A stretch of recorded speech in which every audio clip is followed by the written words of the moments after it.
Hey everybody, welcome to One Flight Down Basement Beer Tastings. Today I am looking at a beer from the Canmore Brewing Company in Canmore, Alberta.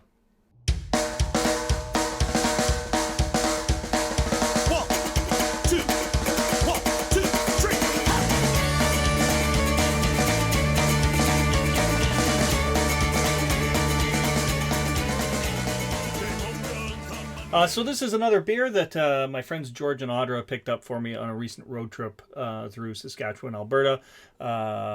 Canmore Brewing Company. Canmore is a small town of about 13,000 people located in Alberta in the Rocky Mountains.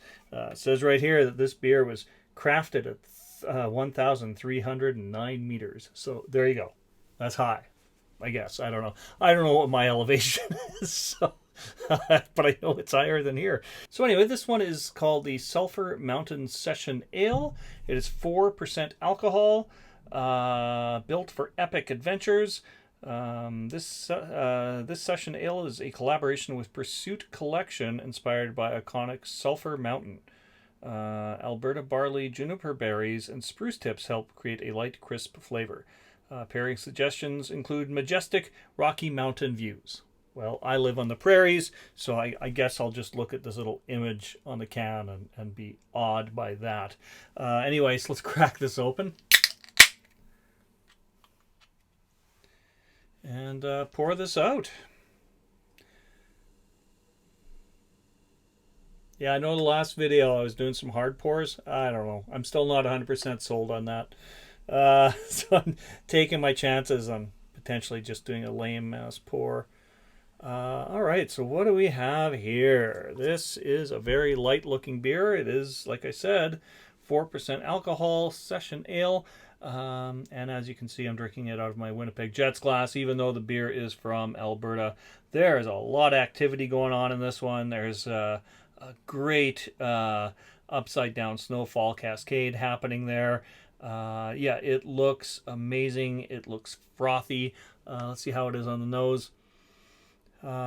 Very light on the nose. I'm getting a little bit of a hoppy note. I don't know if that's the spruce tip or what that is. But it's got a much nicer smell than a 4% beer usually has. So I've got some pretty high hopes for this. I hope this is a good one. Let's dig in.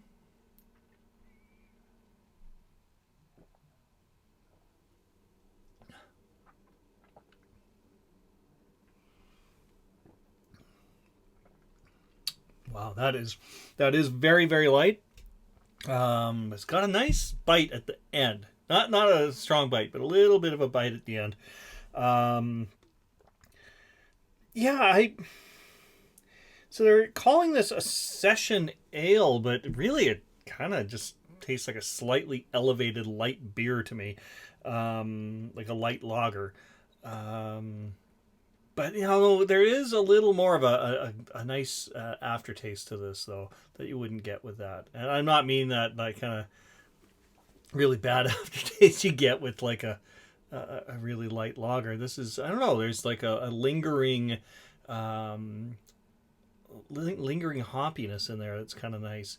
I mean, not bitter by any stretch of the imagination, but just a little bit of a light hoppy taste, and that's what I guess what gives it that little bit of a bite at the end.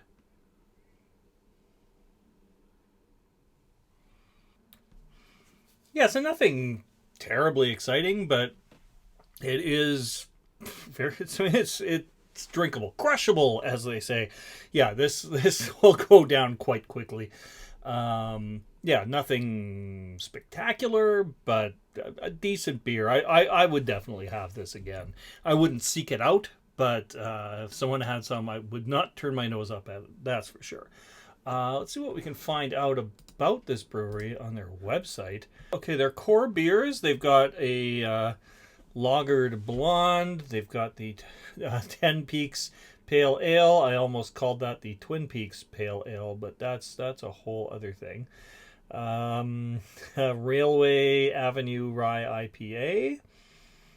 Georgetown Brown, Mineside Stout, They've got a New England IPA called Misty Mountain Hops. I like that. Good name.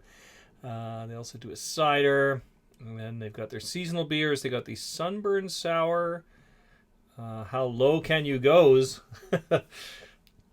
And I don't see the Sulphur Mountain Session Ale on here. That's interesting. It's not there anywhere. Interesting. Is this like an old can or something? Is this like really out of date? I don't see a packaged on date in here. Interesting. Yeah, I don't know. I don't see anything in here indicating when it was packaged. So I don't know, but it's not on their website now. So that is interesting. Anything else I could tell you about this? 35 IBUs, a little higher than I was expecting, and 4 on the SRM chart. So, yes, I wouldn't highly recommend this one, but it's decent. It's a decent light beer, a little more flavor than your average light lager would have. So that's kind of nice, and then you're getting it with the lower alcohol, and I'm assuming lower calories as well. So yeah, it's not a bad beer. I would check out other stuff from this brewery again, but yeah, apparently this one isn't on offer at the moment. So yeah. So anyways, thanks for dropping in. We'll have I'm doing videos. I'm trying to do twice a week right now. Every Monday and Thursday I'm releasing a new video. So check them out, and please subscribe to the channel if you haven't done that already. That just makes, that helps me get one step closer to world domination. All right, cheers everybody. Thanks for dropping in.